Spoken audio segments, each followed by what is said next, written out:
Livro Ética Nicomaco. Autor Aristóteles. Livro 6. Capítulo 1. Como dissemos anteriormente que se deve preferir o meio-termo e não o excesso ou a falta, e que o meio-termo é determinado pelos ditames da reta razão, vamos discutir agora a natureza desses ditames. Em todas as disposições de caráter que mencionamos, assim como em todos os demais assuntos, há uma meta que visa o homem orientado pela razão, ora intensificando, ora relaxando a sua atividade, e há um padrão que determina os estados medianos que dizemos serem os meios termos entre o excesso e a falta, e que estão em consonância com a reta razão.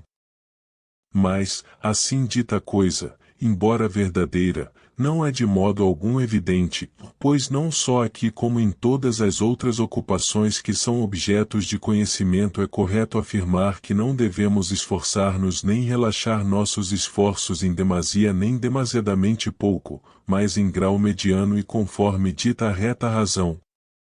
Entretanto, se um homem possuísse apenas esse conhecimento, não saberia mais nada, por exemplo, não saberíamos que espécies de medicamento aplicar ao seu corpo se alguém dissesse, todos aqueles que a arte médica prescreve e que estão de acordo com a prática de quem possui a arte. É necessário, pois, com respeito às disposições da alma, não só que se faça essa declaração verdadeira, mas também que se defina o que sejam a justa regra e o padrão que a determina. Dividimos as virtudes da alma, dizendo que algumas são virtudes do caráter e outras do intelecto.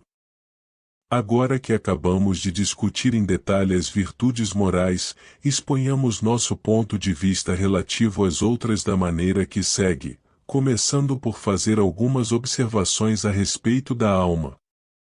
Dissemos anteriormente que esta tem duas partes, a que concebe uma regra ou princípio racional, e a privada de razão. Façamos uma distinção simples no interior da primeira, admitindo que sejam duas as partes que conceberam um princípio racional, uma pela qual contemplamos as coisas cujas causas determinantes são invariáveis, e outra pela qual contemplamos as coisas variáveis, porque, quando dois objetos diferem em espécie, as partes da alma que correspondem a cada um deles também diferem em espécie, visto ser por certa semelhança e afinidade com os seus objetos que elas os conhecem. Chamemos científica uma dessas partes e calculativa a outra, pois o mesmo são deliberar e calcular, mas ninguém delibera sobre o invariável. Por conseguinte, a calculativa é uma parte da faculdade que concebe um princípio racional. Devemos, assim, investigar qual seja o melhor estado de cada uma dessas duas partes, pois nele reside a virtude de cada uma. Capítulo 2. A virtude de uma coisa é relativa ao seu funcionamento apropriado.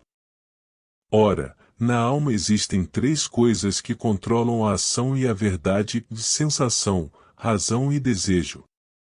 Destas três, a sensação não é princípio de nenhuma ação, bem o mostra o fato de os animais inferiores possuírem sensação, mas não participarem da ação. A afirmação e a negação no raciocínio correspondem, no desejo, ao buscar e ao fugir, de modo que, sendo a virtude moral uma disposição de caráter relacionada com a escolha, e sendo a escolha um desejo deliberado, tanto deve ser verdadeiro o raciocínio como reto o desejo para que a escolha seja acertada, e o segundo deve buscar exatamente o que afirma o primeiro. Ora, esta espécie de intelecto e de verdade é prática. Quanto ao intelecto contemplativo, e não prático nem produtivo, o bom e o mau estado são, respectivamente, a verdade e a falsidade, pois essa é a obra de toda a parte racional, ou mais da parte prática e intelectual. O bom estado é a concordância da verdade com o reto desejo. A origem da ação, sua causa eficiente, não final, se é a escolha, e a da escolha é o desejo e o raciocínio com um fim em vista. Eis aí porque a escolha não pode existir nem sem razão e intelecto, nem sem uma disposição moral, pois a boa ação e o seu contrário não podem existir sem uma combinação de intelecto e de caráter. O intelecto em si mesmo, porém, não move coisa alguma, só pode fazer-lo o intelecto prático que visa um fim qualquer. E isto vale também para o intelecto produtivo, já que todo aquele que produz alguma coisa o faz com um fim em vista, e a coisa produzida não é um fim no sentido absoluto, mas apenas um fim dentro de uma relação particular, e o fim de uma operação particular. Só o que se pratica é um fim irrestrito, pois a boa ação é um fim ao qual visa o desejo. Portanto, a escolha ou é raciocínio desiderativo ou desejo raciocinativo, e a origem de uma ação dessa espécie é um homem. Deve-se observar que nenhuma coisa passada é objeto de escolha, por exemplo, ninguém escolhe ter saqueado Troia, porque ninguém delibera a respeito do passado, mas só a respeito do que está para acontecer e pode ser de outra forma, enquanto o que é passado não pode deixar de haver ocorrido. Por isso Agatão tinha razão em dizer: pois somente isto é ao próprio Deus vedado. O fazer não sucedido o que uma vez aconteceu. Como acabamos de ver, a obra de ambas as partes intelectuais é a verdade. Logo, as virtudes de ambas serão aquelas disposições segundo as quais cada uma delas alcançará a verdade em sumo grau. Capítulo 3. Comecemos, pois, pelo princípio, discutindo mais uma vez essas disposições. Dê-se por estabelecido que as disposições em virtude das quais a alma possui a verdade, quer afirmando, quer negando, são em número de 5: a arte, o conhecimento científico, a sabedoria prática, a sabedoria filosófica e a razão intuitiva. Não incluímos o juízo e a opinião porque estes podem enganar-se. Ora, o que seja o conhecimento científico, se quisermos exprimir-nos com exatidão e não nos guiar por meras analogias, evidencia-se pelo que segue. Todos nós supomos que aquilo que sabemos não é capaz de ser de outra forma. Quanto às coisas que podem ser de outra forma, não sabemos, quando estão fora do nosso campo de observação, se existem ou não existem. Por conseguinte, o objeto de conhecimento científico existe necessariamente, o donde se segue que é eterno, pois todas as coisas que existem por necessidade no sentido absoluto do termo são eternas, e as coisas eternas são ingênitas e imperecíveis. Por outro lado, julga-se que toda ciência pode ser ensinada e seu objeto, aprendido. E todo ensino parte do que já se conhece, como sustentamos também nos analíticos. Com efeito, o ensino procede às vezes por indução e outras vezes por silogismo. Ora, a indução é o ponto de partida que o próprio conhecimento do universal pressupõe, enquanto o silogismo procede dos universais. Existem, assim, pontos de partida de onde procede o silogismo e que não são alcançados por este. Logo, é por indução que são adquiridos. Em suma, o conhecimento científico é um estado que nos torna capazes de demonstrar, e possui as outras características limitativas que especificamos nos analíticos, pois é quando um homem tem certa espécie de convicção, além de conhecer os pontos de partida, que possui conhecimento científico. E, se estes não lhe forem mais bem conhecidos do que a conclusão, sua ciência será puramente acidental. Com isto damos por terminada nossa exposição do conhecimento científico. Capítulo 4. Na classe do variável incluem-se tanto coisas produzidas como coisas praticadas. Há uma diferença entre produzir e agir. Quanto à natureza de ambos, consideramos como assente o que temos dito mesmo fora de nossa escola, de sorte que a capacidade raciocinada de agir difere da capacidade raciocinada de produzir. Daí, também, o não se incluírem uma na outra, porque nem agir é produzir, nem produzir é agir. Ora, como a arquitetura é uma arte, sendo essencialmente uma capacidade raciocinada de produzir, e nem existe arte alguma que não seja uma capacidade desta espécie, nem capacidade desta espécie que não seja uma arte, segue-se que a arte é idêntica a uma capacidade de produzir que envolve o reto raciocínio. Toda arte visa a geração e se ocupa em inventar e em considerar as maneiras de produzir alguma coisa que tanto pode ser como não ser, e cuja origem está no que produz, e não no que é produzido. Com efeito, a arte não se ocupa nem com as coisas que são ou que se geram por necessidade, nem com as que o fazem de acordo com a natureza, pois essas têm sua origem em si mesmas. Diferindo, pois, o produzir e o agir, a arte deve ser uma questão de produzir e não de agir, e em certo sentido, o acaso e a arte versam sobre as mesmas coisas. Como diz Agatão, a arte ama o acaso, e o acaso ama a arte. Logo, como já dissemos, a arte é uma disposição que se ocupa de produzir, envolvendo o reto raciocínio, e a carência de arte, pelo contrário, é tal disposição acompanhada de falso raciocínio. E ambas dizem respeito às coisas que podem ser diferentemente.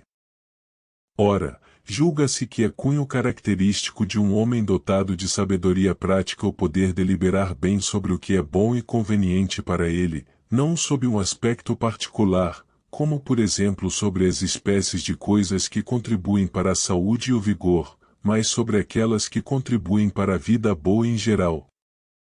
Bem o mostra o fato de atribuirmos sabedoria prática a um homem, sob um aspecto particular, quando ele calculou bem com vistas em alguma finalidade boa que não se inclui entre aquelas que são objeto de alguma arte.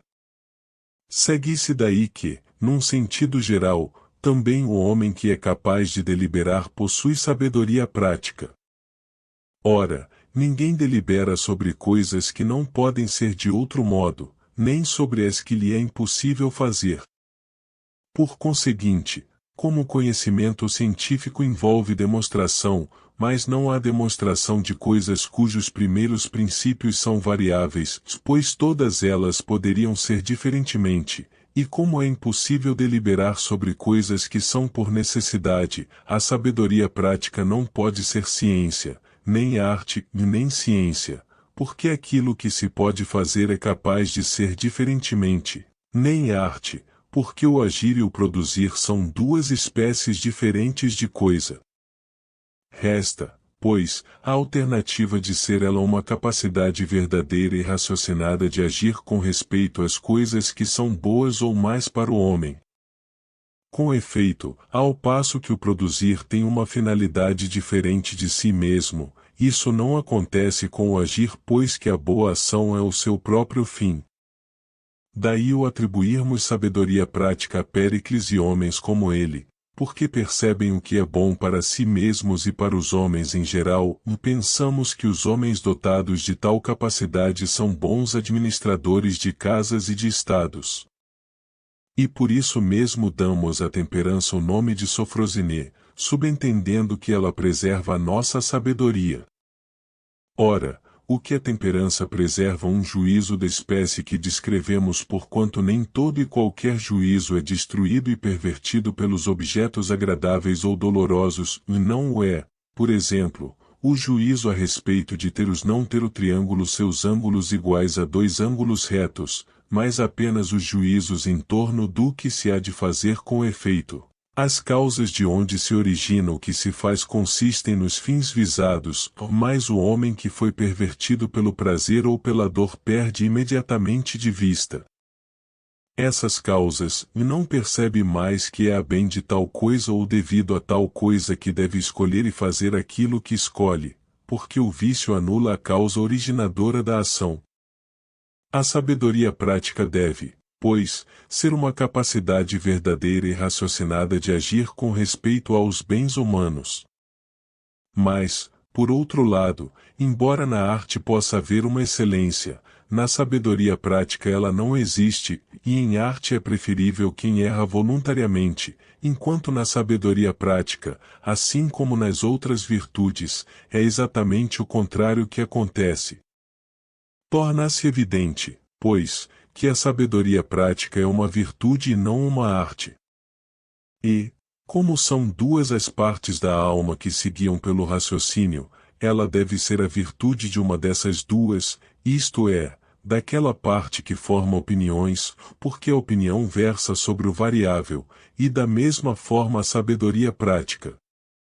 Sem embargo, ela é mais do que uma simples disposição racional, mostra o fato de que tais disposições podem ser esquecidas, mas a sabedoria prática, não. Capítulo 6. O conhecimento científico é um juízo sobre coisas universais e necessárias, e tanto as conclusões da demonstração como o conhecimento científico decorrem de primeiros princípios, pois ciência subentende a apreensão de uma base racional. Assim sendo, o primeiro princípio de que decorre o que é cientificamente conhecido não pode ser objeto de ciência, nem de arte, nem de sabedoria prática, pois o que pode ser cientificamente conhecido é passível de demonstração, enquanto a arte e a sabedoria prática versam sobre coisas variáveis. Nem são esses primeiros princípios objetos de sabedoria filosófica, pois é característico do filósofo buscar a demonstração de certas coisas. Se, por conseguinte, as disposições da mente pelas quais possuímos a verdade e jamais nos enganamos a respeito de coisas invariáveis ou mesmo variáveis, se tais disposições, digo, são o conhecimento científico, a sabedoria prática, a sabedoria filosófica e a razão intuitiva, e não pode tratar-se de nenhuma das três, e isto é, da sabedoria prática, do conhecimento científico ou da sabedoria filosófica, só resta uma alternativa, que seja a razão intuitiva que apreende os primeiros princípios. Capítulo 7. A sabedoria, nas artes, é atribuída aos seus mais perfeitos expoentes, por exemplo, a Fídias como escultor e a Policleto como retratista em pedra, e por sabedoria, aqui, não entendemos outra coisa senão a excelência na arte. Mas a certas pessoas consideramos sábias de modo geral e não em algum campo particular ou sob qualquer outro aspecto limitado, como diz Homero no Margites. Nem lavrador, nem mesmo cavador fizeram os deuses este homem, nem sábio em outra coisa qualquer. É pois evidente que a sabedoria deve ser de todas as formas de conhecimento a mais perfeita. Donde se segue que o homem sábio não apenas conhecerá o que decorre dos primeiros princípios, senão que também possuirá a verdade a respeito desses princípios. Logo, a sabedoria deve ser a razão intuitiva combinada com o conhecimento científico, suma ciência dos mais elevados objetos que recebeu, por assim dizer, a perfeição que lhe é própria. Dos mais elevados objetos, dizemos nós, porque seria estranho se a arte política ou a sabedoria prática fosse o melhor dos conhecimentos, uma vez que o homem não é a melhor coisa do mundo. Ora, se o que é saudável ou bom difere para os homens e os peixes, mas o que é branco ou reto é sempre o mesmo, qualquer um diria que o que é sábio é o mesmo, mas o que é praticamente sábio varia, pois é aquele que observa bem as diversas coisas que lhe dizem respeito que atribuímos sabedoria prática, e é a ele que confiaremos tais assuntos. Por isso dizemos que até alguns animais inferiores possuem sabedoria prática, isto é, aqueles que mostram possuir certo poder de previsão no que toca à sua própria vida. É evidente, por outro lado, que a sabedoria prática e a arte política não podem ser a mesma coisa, porque, se devemos chamar sabedoria filosófica a disposição mental que se ocupa com os interesses pessoais de um homem, haverá muitas sabedorias filosóficas. Não existirá uma relativa ao bem de todos os animais, assim como não existe uma arte médica para todas as coisas existentes, mas uma sabedoria filosófica diferente sobre o bem de cada espécie. E se argumentarem dizendo que o homem é o melhor dos animais, isso não faz diferença, porque há outras coisas muito mais divinas por sua natureza do que o homem. O exemplo mais conspícuo são os corpos de que foram povoados os céus. De quanto se disse resulta claramente que a sabedoria filosófica é um conhecimento científico combinado com a razão intuitiva daquelas coisas que são as mais elevadas por natureza. Por isso dizemos que Anaxágoras, Tales e os homens semelhantes a eles possuem sabedoria filosófica, mas não prática, quando os vemos ignorar o que lhes é vantajoso, e também dizemos que eles conhecem coisas notáveis, admiráveis, difíceis e divinas, mas improfícuas. Isso, porque não são os bens humanos que eles procuram. A sabedoria prática, pelo contrário, versa sobre coisas humanas, e coisas que podem ser objeto de deliberação, pois dizemos que essa é acima de tudo a obra do homem dotado de sabedoria prática, deliberar bem. Mas ninguém delibera a respeito de coisas invariáveis, nem sobre coisas que não tenham uma finalidade, e essa finalidade, um bem que se possa alcançar pela ação. De modo que delibera bem no sentido irrestrito da palavra aquele que, baseando-se no cálculo, é capaz de visar a melhor, para o homem, das coisas alcançáveis pela ação. Tampouco a sabedoria prática se ocupa apenas com universais. Deve também reconhecer os particulares, pois ela é prática, e a ação versa sobre os particulares. É por isso que alguns que não sabem, e especialmente os que possuem experiência, são mais práticos do que outros que sabem, porque, se um homem soubesse que as carnes leves são digestíveis e saudáveis, mas ignorasse que espécies de carne são leves, esse homem não seria capaz de produzir a saúde, poderia, pelo contrário, produzi-lo o que sabe ser saudável a carne de galinha. Ora, a sabedoria prática diz respeito à ação. Portanto, deveríamos possuir ambas as espécies de sabedoria, ou a segunda de preferência à primeira. Mas tanto da sabedoria prática como da filosófica deve haver uma espécie controladora. Capítulo 8. A sabedoria política e a prática são a mesma disposição mental, mas sua essência não é a mesma. Da sabedoria que diz respeito à cidade, a sabedoria prática que desempenha um papel controlador é a sabedoria legislativa, enquanto a que se relaciona com os assuntos da cidade como particulares dentro do seu universal é conhecida pela denominação geral de sabedoria política e se ocupa com a ação e a deliberação, pois um decreto é algo a ser executado sob a forma de um ato individual. Eis aí porque só dos expoentes dessa arte se diz que o tomam parte na política, ou porque só eles o produzem coisas, como as produzem os trabalhadores manuais.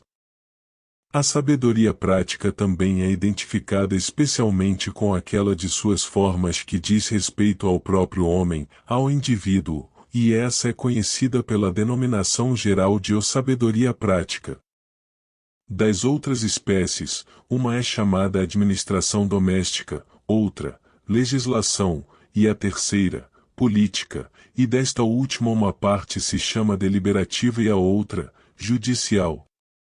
Ora, saber o que é bom para si é uma espécie de conhecimento, mas difere muito das outras espécies, e ao homem que conhece os seus interesses e com ele se ocupa atribui-se sabedoria prática, ao passo que os políticos são considerados metediços.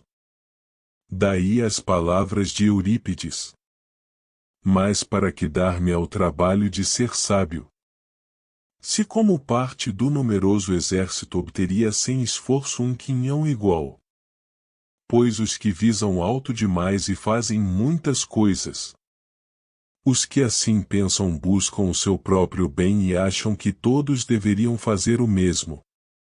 Daí vem a opinião de que tais homens possuem sabedoria prática, e no entanto, O bem pessoal de cada um talvez não possa existir sem administração doméstica e sem alguma forma de governo. Além disso, a maneira de pôr em ordem os seus negócios não é clara e precisa ser estudada. O que se disse acima é confirmado pelo fato de que, embora os moços possam tornar-se geometras, matemáticos e sábios em matérias que tais, não se acredita que exista um jovem dotado de sabedoria prática. O motivo é que essa espécie de sabedoria diz respeito não só aos universais mas também aos particulares, que se tornam conhecidos pela experiência. Ora, um jovem carece de experiência, que só o tempo pode dar. Caberia aqui também esta outra pergunta: por que um menino pode tornar-se matemático, porém não filósofo, nem físico? É porque os objetos da matemática existem por abstração, enquanto os primeiros princípios das outras matérias mencionadas provêm da experiência, e também porque os jovens não têm convicção sobre estes últimos, mas contentam-se em usar a linguagem apropriada, ao passo que a essência dos objetos da matemática lhes é bastante clara. Além disso, o erro na deliberação pode versar tanto sobre o universal como sobre o particular, isto é, tanto é possível ignorar que toda água pesada é má como que esta água aqui presente é pesada. Que a sabedoria prática não se identifica com o conhecimento científico, é evidente, porque ela se ocupa, como já se disse, com o fato particular imediato, visto que a coisa a fazer é dessa natureza. Ela opõe-se, por outro lado, à razão intuitiva, que versa sobre as premissas limitadoras das quais não se pode dar a razão, enquanto a sabedoria prática se ocupa com o particular imediato, que é objeto não de conhecimento científico mas de percepção, senão da percepção de qualidades peculiares a um determinado sentido, mas de uma percepção semelhante àquela pela qual sabemos que a figura particular que temos diante dos olhos é um triângulo, porque tanto nessa direção como na da premissa maior existe um limite. Mas isso é antes percepção do que sabedoria prática, embora seja uma percepção de outra espécie que não a das qualidades peculiares a cada sentido. Capítulo 9. Há uma diferença entre investigação e deliberação, pois esta última é a investigação de uma espécie particular de coisa. Devemos aprender igualmente a natureza da excelência na deliberação, se ela é uma forma de conhecimento científico, uma opinião, a habilidade de fazer conjecturas ou alguma outra espécie de coisa. Não se trata de conhecimento científico, porque os homens não investigam as coisas que conhecem, ao passo que a boa deliberação é uma espécie de investigação, e quem delibera investiga e calcula. Tampouco é habilidade em fazer conjecturas, pois, além de implicar ausência de raciocínio, esta é uma qualidade que opera com rapidez, ao passo que os homens deliberam longamente, e disse que a conclusão do que se deliberou deve ser posta logo em prática, mas a deliberação deve ser lenta. Do mesmo modo, a vivacidade intelectual também difere da excelência na deliberação, é ela uma espécie de habilidade em conjecturar. Não se pode, por outro lado, identificar a excelência na deliberação com uma opinião de qualquer espécie que seja. Mas, como o homem que delibera mal comete um erro, enquanto o que delibera bem o faz corretamente, claro está que a excelência no deliberar é uma espécie de correção, não, porém, de conhecimento ou de opinião. Com efeito, conhecimento correto é coisa que não existe, assim como não existe conhecimento errado, e a opinião correta é a verdade. Ao mesmo tempo, tudo que é objeto de opinião já se acha determinado. Mas, por outro lado, a excelência da deliberação envolve raciocínio. Resta, pois, a alternativa de que ela seja a correção do raciocínio. Com efeito, esta ainda não é asserção, mas a opinião o é, tendo já ultrapassado a fase da investigação, e o homem que delibera, quer o faça bem, quer mal, busca alguma coisa e calcula. Mas a excelência da deliberação é certamente a deliberação correta. Por isso devemos indagar primeiro o que seja a deliberação e qual o seu objeto. E, uma vez que existe mais de uma espécie de correção, evidentemente a excelência no deliberar não é uma espécie qualquer, porque o homem incontinente e o homem mau, se forem hábeis, alcançarão como resultado do seu cálculo que propuseram a si mesmos, de forma que terão deliberado corretamente, mas o que terão alcançado é um grande mal para eles. Ora, ter deliberado bem é considerado uma boa coisa, pois é essa espécie de deliberação correta que constitui a excelência da deliberação, se isto é, aquela que tende a alcançar um bem. Entretanto, é até possível alcançar o bem e chegar ao que se deve fazer mediante um silogismo falso, senão, todavia, pelo meio correto, sendo falsa a premissa menor, de forma que tampouco isso é a excelência no deliberar, se essa disposição em virtude da qual atingimos o que devemos, se bem que não pelo meio correto. Por outro lado, é possível alcançá-lo por uma longa deliberação enquanto outro homem chega a ele rapidamente.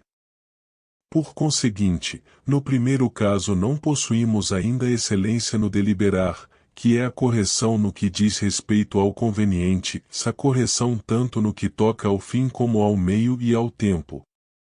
Além disso, é possível ter deliberado bem, quer no sentido absoluto, quer com referência a um fim particular. A excelência da deliberação no sentido absoluto é, pois, aquilo que logra êxito com referência ao que é o fim no sentido absoluto, e a excelência da deliberação num sentido particular é o que logra um fim particular. Se, pois, é característico dos homens dotados de sabedoria prática o ter deliberado bem, a excelência da deliberação será a correção no que diz respeito àquilo que conduz ao fim de que a sabedoria prática é a apreensão verdadeira. Capítulo 10. A inteligência, da mesma forma, e a perspicácia, em virtude das quais se diz que os homens são inteligentes ou perspicazes, nem se identificam de todo com a opinião ou o conhecimento científico, pois nesse caso todos seriam homens inteligentes, nem são elas uma das ciências particulares, como a medicina, que é a ciência da saúde, ou a geometria, que é a ciência das grandezas espaciais. Com efeito, a inteligência nem versa sobre as coisas eternas e imutáveis, nem sobre toda e qualquer coisa que venha a ser, mas apenas sobre aquelas que podem tornar-se assunto de dúvidas e deliberação. Portanto, os seus objetos são os mesmos que os da sabedoria prática, mas inteligência e sabedoria prática não são a mesma coisa. Esta última emite ordens, visto que o seu fim é o que se deve ou não se deve fazer, a inteligência, pelo contrário, limita-se a julgar. Inteligência é o mesmo que perspicácia, e homens inteligentes, o mesmo que homens perspicazes.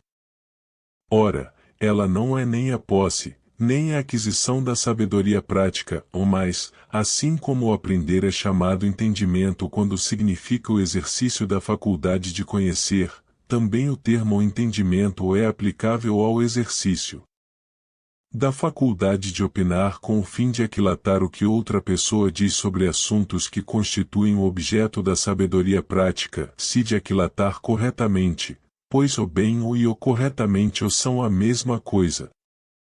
E daí provém o uso do nome inteligência, em virtude do qual se diz que os homens são perspicazes, a saber, da aplicação do termo apreensão da verdade científica, pois muitas vezes chamamos a isso entendimento.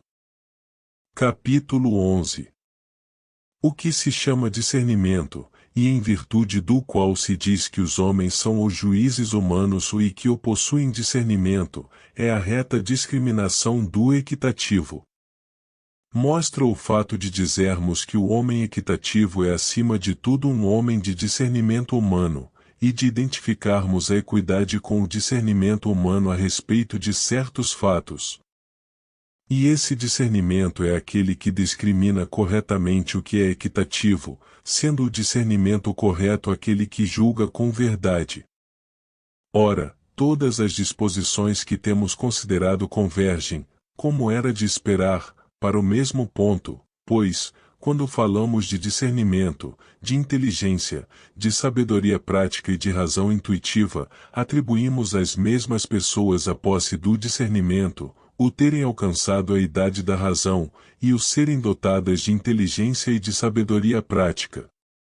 Com efeito, todas essas faculdades giram em torno de coisas imediatas, isto é, de particulares, e ser um homem inteligente ou de bom ou humano discernimento consiste em ser capaz de julgar as coisas com que se ocupa a sabedoria prática, porquanto as equidades são comuns a todos os homens bons em relação aos outros homens. Ora, todas as coisas que cumpre fazer influência entre os particulares ou imediatos, pois não só deve o homem dotado de sabedoria prática ter conhecimento dos fatos particulares, mas também a inteligência e o discernimento versam sobre coisas a serem feitas, e estas são coisas imediatas. A razão intuitiva, por sua vez, ocupa-se com coisas imediatas em ambos os sentidos, pois tanto os primeiros termos como os últimos são objetos da razão intuitiva e não do raciocínio, e a razão intuitiva pressuposta pelas demonstrações apreende os termos primeiros e imutáveis, enquanto a razão intuitiva requerida pelo raciocínio prático apreende o fato último e variável, isto é, a premissa menor. E esses fatos variáveis servem como pontos de partida para a apreensão do fim. Visto que chegamos aos universais pelos particulares, é importante, por conseguinte, que tenhamos percepção destes últimos, e tal percepção é a razão intuitiva. Eis aí porque tais disposições são consideradas como dotes naturais, e enquanto de ninguém se diz que é filósofo por natureza, a muitos se atribui um discernimento, inteligência e uma razão intuitiva inatos. Mostram a correspondência que estabelecemos entre os nossos poderes e a nossa idade, dizendo que uma determinada idade traz consigo a razão intuitiva e o discernimento, e isto implica que a causa é natural. Donde se segue que a razão intuitiva é tanto um começo como um fim, pois as demonstrações partem destes e sobre estes versam. Por isso devemos acatar, não menos que as demonstrações, os aforismos e opiniões não demonstradas de pessoas experientes e mais velhas, assim como das pessoas dotadas de sabedoria prática. Com efeito, essas pessoas enxergam bem porque a experiência lhes deu um terceiro olho. Acabamos de mostrar, portanto, que coisas são a sabedoria prática e a sabedoria filosófica, em que consistem uma e outra, e acrescentamos que cada uma é a virtude de uma parte diferente da alma. Capítulo 12. Mas alguém poderia perguntar de que servem essas faculdades da mente, já que a sabedoria filosófica não considera nenhuma das coisas que tornam um homem feliz, pois não diz respeito às coisas que se geram, e quanto à sabedoria prática, embora trate dessas coisas, para que necessitamos dela? A sabedoria prática é a disposição da mente que se ocupa com as coisas justas, nobres e boas para o homem, mas essas são as coisas cuja prática é característica de um homem bom, e não nos tornamos mais capazes de agir pelo fato de conhecê-las se as virtudes são disposições de caráter, do mesmo modo que não somos mais capazes de agir pelo fato de conhecer as coisas sãs e saudáveis não no sentido de produzirem a saúde, mas no de serem consequência dela. Efetivamente, a simples posse da arte médica ou da ginástica não nos torna mais capazes de agir. Mas se dissermos que um homem deve possuir sabedoria prática, não para conhecer as verdades morais, mas para tornar-se bom, a sabedoria prática nenhuma utilidade terá para os que já são bons, e, por outro lado, de nada serve ela para os que não possuem virtude. Com efeito, nenhuma diferença faz que eles próprios tenham sabedoria prática ou que obedeçam a outros que a têm, e seria suficiente fazer o que costumamos fazer com respeito à saúde, embora desejemos gozar saúde, não nos dispomos por isso a aprender a arte da medicina. Por outro lado, pareceria estranho que a sabedoria prática, sendo inferior à filosófica, tivesse autoridade sobre ela, como parece implicar o fato de que a arte que produz uma coisa qualquer exerce o mando e o governo relativamente a essa coisa. São estas, pois, as questões que cumpre discutir, pois até agora nos limitamos a expor as dificuldades. Antes de tudo, diremos que essas disposições de caráter devem ser dignas de escolha porque são as virtudes das duas partes da alma respectivamente, e o seriam ainda que nenhuma delas produzisse o que quer que fosse.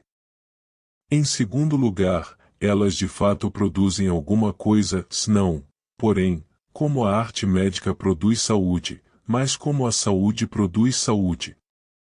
É assim que a sabedoria filosófica produz felicidade, porque, sendo ela uma parte da virtude inteira, torna um homem feliz pelo fato de estar na sua posse e de atualizar-se. Por outro lado, a obra de um homem só é perfeita quando está de acordo com a sabedoria prática e com a virtude moral, esta faz com que seja reto o nosso propósito, ou aquela, com que escolhamos os devidos meios. Da quarta parte da alma, a nutritiva, não existe nenhuma virtude dessa espécie, pois não depende dela fazer ou deixar de fazer o que quer que seja. Quanto a não sermos mais capazes de operar coisas nobres e justas devido à sabedoria prática, devemos voltar um pouco atrás e partir do seguinte princípio. Assim como dizemos que algumas pessoas que praticam atos justos não são necessariamente justas por isso, referimos-nos às que praticam os atos prescritos pela lei, quer involuntariamente, quer devido à ignorância ou por alguma outra razão, mas não no interesse dos próprios atos, embora seja certo que tais pessoas fazem o que devem e todas as coisas que o homem bem deve fazer. Parece que, do mesmo modo, para alguém ser bom é preciso encontrar-se em determinada disposição quando pratica cada um desses atos, numa palavra, é preciso praticá-los em resultado de uma escolha e no interesse dos próprios atos. Ora, a virtude torna reta a escolha, mas que coisas sejam aptas por natureza a pôr em prática a nossa escolha não as aprendemos da virtude e sim de outra faculdade. Devemos deter-nos um pouco nestes assuntos e falar deles mais claramente. Existe uma faculdade que se chama habilidade, e tal é a sua natureza que tem o poder de fazer as coisas que conduzem ao fim proposto e a alcançá-lo. Ora, se o fim é nobre, a habilidade é digna de louvor, mas se o fim for mau, a habilidade será simples astúcia. Por isso chamamos de hábeis ou astutos os próprios homens dotados de sabedoria prática. Esta não é a faculdade, porém não existe sem ela, e esse olho da alma não atinge o seu perfeito desenvolvimento sem o auxílio da virtude, como já dissemos e como, aliás, é evidente. E a razão disto é que os silogismos em torno do que se deve fazer começam assim, visto que o fim, isto é, o que é melhor, é de tal e tal natureza. Admitamos, no interesse do argumento, que ela seja qual for, mas só o homem bom a conhece verdadeiramente, porquanto a maldade nos perverte e nos leva a enganar-nos a respeito dos princípios da ação. Donde está claro que não é possível possuir sabedoria prática a quem não seja bom. Capítulo 13. Devemos, por isso, voltar mais uma vez a considerar a virtude, pois nela se observa uma relação do mesmo gênero, assim como a sabedoria prática está para a habilidade, não sendo a mesma coisa, mas semelhante, a virtude natural está para a virtude na acepção estrita do termo.